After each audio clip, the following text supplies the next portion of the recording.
200幾蚊可以任食生蠔半自助餐，究竟多唔多嘢食呢？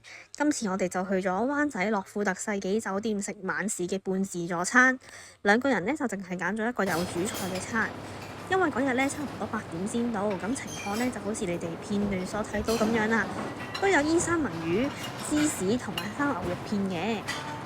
因為夜咗入去，所以海鮮區得返少量嘅海鮮，好彩佢後面都有 refill 到嘅。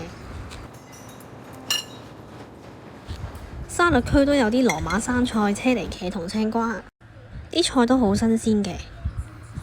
生蠔清洗得幾乾淨，但係比較瘦。熟食區就有炸蔬菜、白汁海鮮 taco、北非蛋、雜錦香腸、中式嘅老火湯同埋番茄濃湯，仲有少量嘅麵包同埋牛油嘅。熱食仲有咖喱雞、印度米、印度薄餅同埋烤春卷，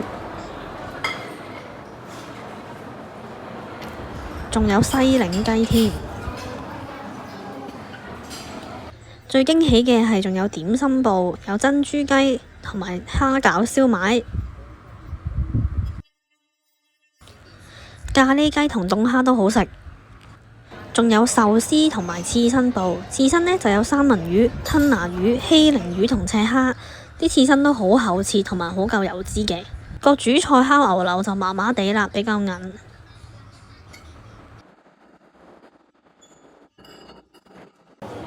甜品區有哈根達斯嘅雪糕、檸檬塔、朱古力 cupcake、芒果西米露，仲有椰汁糕同埋芒果糯米飯。亦都有朱古力噴泉，同埋一啲曲奇餅嘅。